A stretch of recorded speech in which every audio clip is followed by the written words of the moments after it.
নলবাৰী সমষ্টিটোত ৰাইজৰ প্ৰথম পছন্দৰ প্ৰাৰ্থী কোন? জয়ন্ত মল্ল বৰুৱাৰ বডি লেংগুৱেজক বেয়া পাইছে নেকি নলবাৰীবাসীয়ে? ২৬ৰ এই বিধানসভা নিৰ্বাচনত EVM-ত কোনে আটাইতকৈ বেছি ভোট পালে নলবাৰী সমষ্টিত? অশোক শৰ্মা কংগ্ৰেছ দলৰ প্ৰাৰ্থী, আনহাতে বিজেপি দলৰ প্ৰাৰ্থী জয়ন্ত মল্ল বৰুৱাৰ মাজত নলবাৰী সমষ্টিৰ যুঁজখনৰ কিমান শতাংশ ৰাইজে কাক সমৰ্থন কৰিলে? ৰাইজৰ আটাইতকৈ প্ৰিয় নেতা কোন নলবাৰী সমষ্টিত? নমস্কাৰ প্ৰিয় দৰ্শক, চাই আছে DB নিউজ। মই নৱজ্যোতি কলিতা। আজি এটি অতি গুৰুত্বপূৰ্ণ সমষ্টিৰ বিষয়ে এই ভিডিঅ'ত আপোনালোকৰ সৈতে আলোচনা কৰিবলৈ চেষ্টা কৰিম। আপোনালোকে ভিডিঅ'টো চাই শেষত কমেণ্ট ছেকশ্যনত আপোনালোকৰ মতামতসমূহ জনাব। আমি কমেণ্টসমূহ গুৰুত্ব সহকাৰে পঢ়োঁ। প্ৰজ্ঞাৰ নগৰী নলবাৰী জিলাৰ অতি গুৰুত্বপূৰ্ণ সমষ্টিটোৱে হৈছে নলবাৰী। আৰু এই নলবাৰী সমষ্টিত এইবাৰ ২৬ৰ বিধানসভা নিৰ্বাচনত সমগ্ৰ অসমবাসীয়ে চকু ৰাখিছে, কিয়নো তাত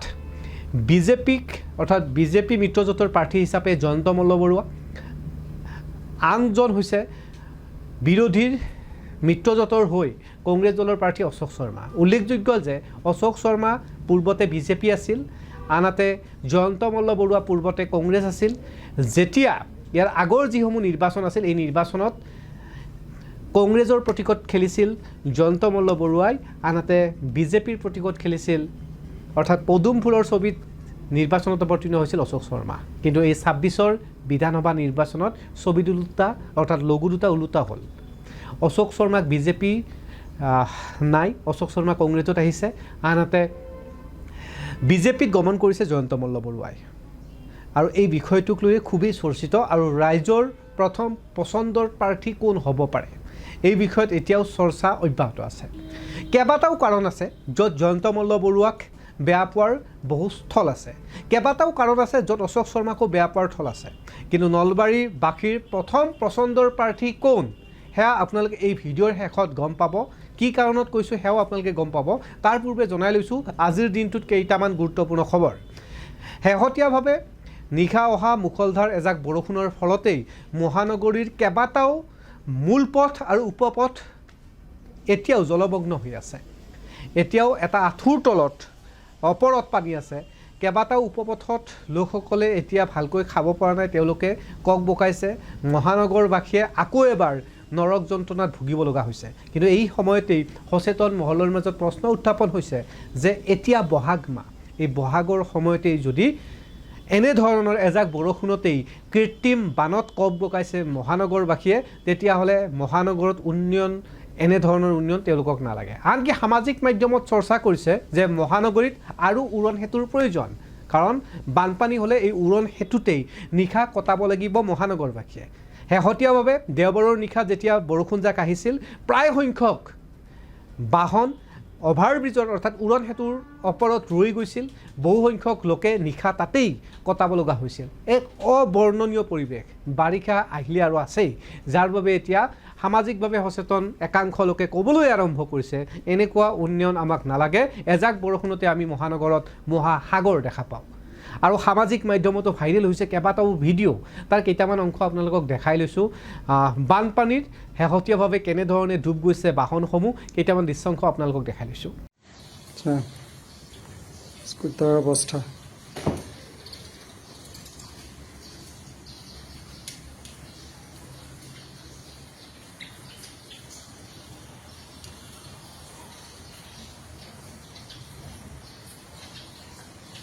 চাওকচোন, এই সৰু ল'ৰা ছোৱালী কেনেকৈ লৈ গৈ আছে।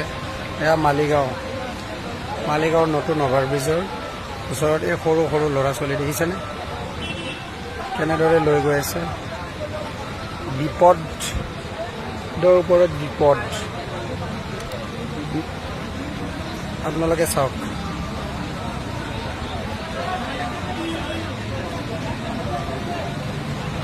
কেনেদৰে লৈ গৈ আছে, এক কঁকাল পানী উৰণ সেতুৰ ঠিক সমীপত।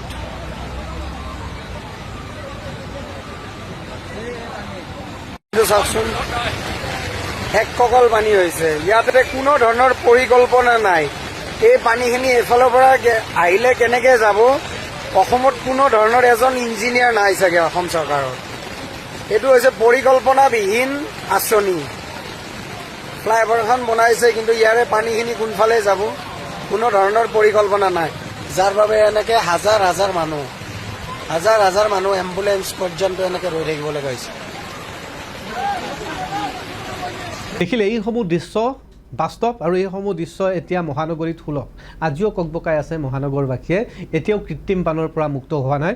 কোটি কোটি টকা চৰকাৰে ব্যয় কৰিছে, বিভিন্ন ধৰণৰ আঁচনি মহানগৰ উন্নয়নৰ বাবে কৰিছে, কিন্তু আজি পকতি মহানগৰবাসীয়ে সকাহ পাব পৰা নাই এই কৃত্ৰিম বানক লৈ।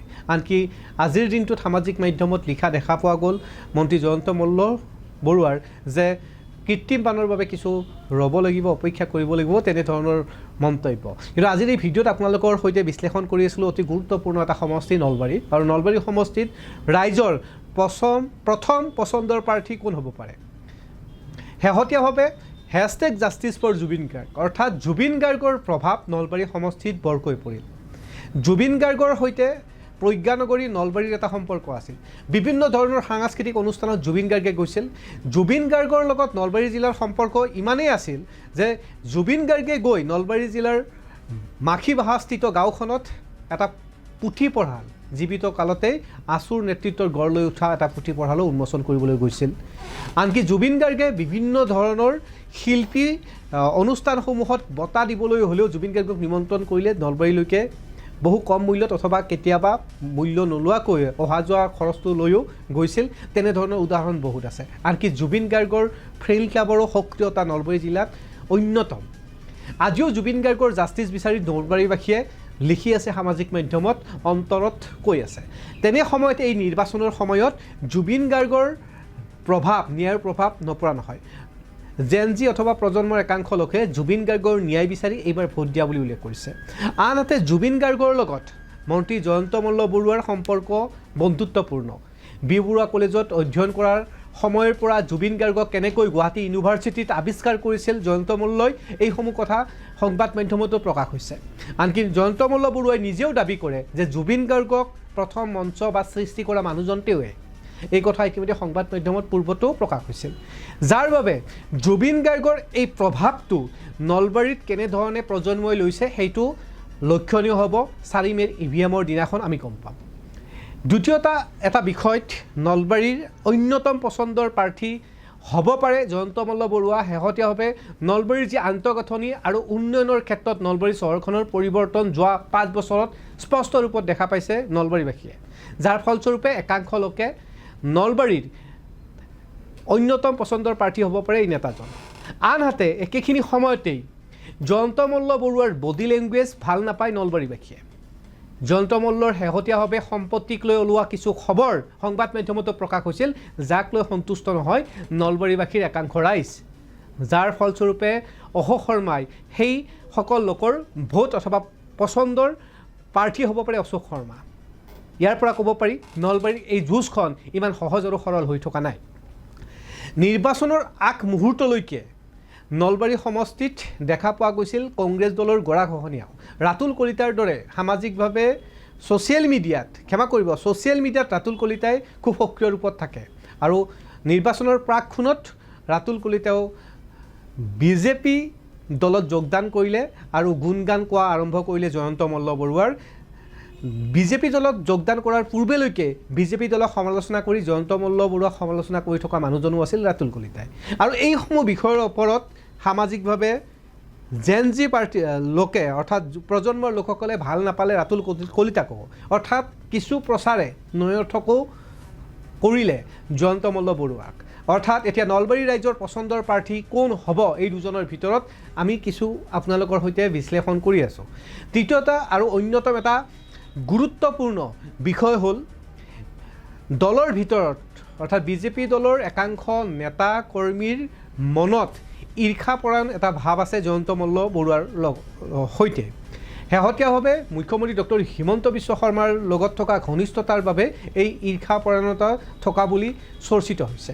আনকি চৰ্চা হৈছে যে দলৰ ভিতৰৰ একাংশ নেতাকৰ্মীয়ে জয়ন্ত মল্ল বৰুৱাক ওপৰলৈ যোৱাটো নিবিচাৰে, যাৰ বাবে জয়ন্ত মল্ল বৰুৱাক চিধা আঙুলিৰে নোৱাৰি বেকা আঙুলিৰে ঘি ওলোৱাৰ ধৰণে পৰাজয়ৰ বাবে নামি পৰিছিল। আনকি অৰ্থনৈতিকভাৱেও আনটো দলক প্ৰাৰ্থীগৰাকীক জয় সাব্যস্ত কৰাৰ বাবে সহায় কৰাৰো অন্যতম এটা চৰ্চিত বিষয় কিন্তু নলবাৰী সমষ্টিতে আনহাতে একাংশ লোকে ভাবে নলবাৰী সমষ্টিত যে জয়ন্ত মল্ল বৰুৱা যিহেতুকে মুখ্যমন্ত্ৰী ডক্টৰ হিমন্ত বিশ্ব শৰ্মাৰ অতি ঘনিষ্ঠ গতিকে নলবাৰী সমষ্টিটোৰ উন্নয়নৰ বাবে আকৌ এবাৰ জয়ন্ত মল্লক তেওঁলোকে বিচাৰে গতিকে সেইসকল ব্যক্তিয়ে জয়ন্ত মল্লৰ পচন্দৰ প্ৰাৰ্থী হ'ব পাৰে মুঠৰ ওপৰত এতিয়া অতি গুৰুত্বপূৰ্ণ সমষ্টি নলবাৰী সমষ্টিটোত পচন্দৰ প্ৰাৰ্থী কোন হ'ব ৰাইজৰ সেয়া কেইটামান বিষয় আমি এই ভিডিঅ'টোৰ জৰিয়তে আলোচনা কৰিছোঁ এতিয়ালৈকে এই যুঁজখন এই আলোচনা কৰা বিষয়বিলাকৰ ভিতৰত যুঁজখন অতি গুৰুত্বপূৰ্ণ আৰু এই যুঁজখনত কোনে বিজয় সাব্যস্ত কৰিব